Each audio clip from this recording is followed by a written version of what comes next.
in Last Breath. There are thousands of kilometers and miles of pipeline throughout the ocean floor all around the world, and there are different companies around the world that they have different divers, teams of divers that go from a ship down into the ocean to fix and maintain these pipelines all throughout the world. This film is a true story about one team of divers off the coast of Scotland who, there's a three team of divers. They get lifted down into the ocean from the ship, and then one of the divers stays in the capsule, and the other two divers go down to maintain and fix the pipe.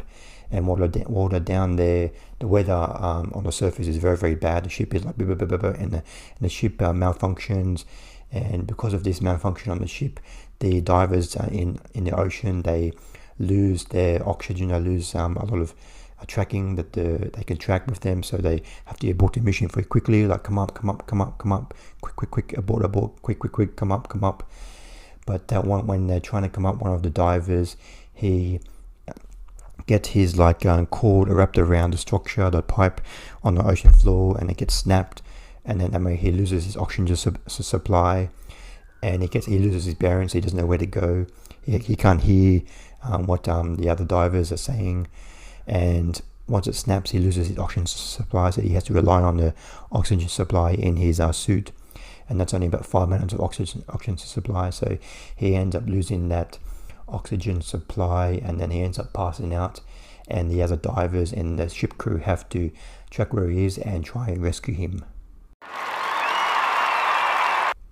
Last Breath is directed by Alex Parkinson, who this is his first narrative feature. He has previously directed documentaries such as Lucy the Human Chimp, Living with Leopards, and also Last Breath, which is the documentary that this film is based on.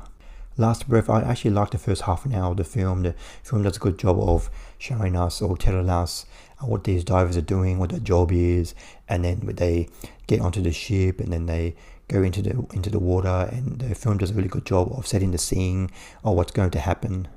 But unfortunately, once the diver gets stuck on the ocean floor with no oxygen, that's when the film starts to go downhill, because that should be the most tension part of the film, but actually unfortunately it's so flat and so confusing, and that the film just goes nowhere.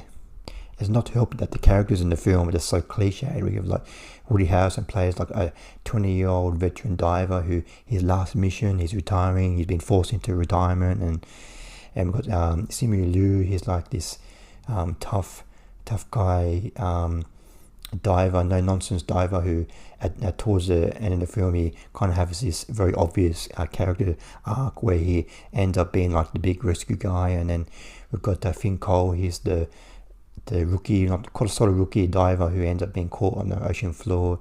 He's only dived like 5 or 6 times, and he's like a very, very blue, and the Simu Liu character kind of picks on him quite a bit in the film.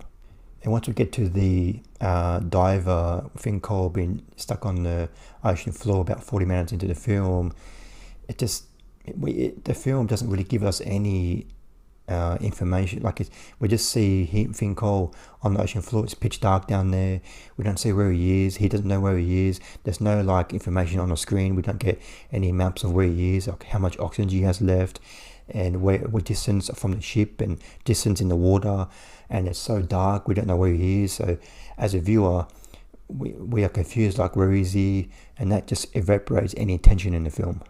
And Woody Harrelson, he has kind of some like playful banter with the ship crew, but the ship crew come off very flat. Like they talk to each other very in a flat monotone.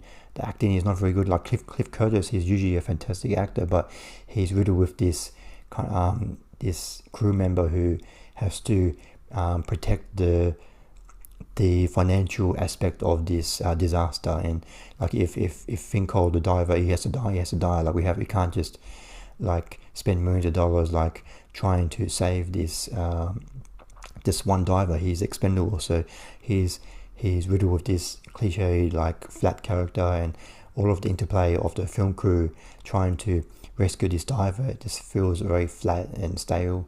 and the diver, he ends up getting rescued about 20 minutes before the end of the film.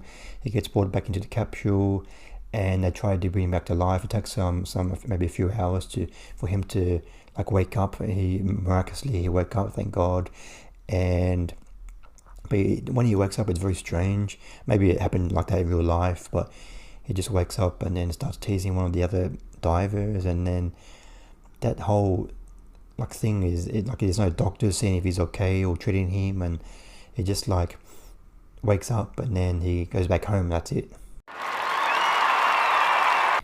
I give Last Breath 2.5 stars out of 5.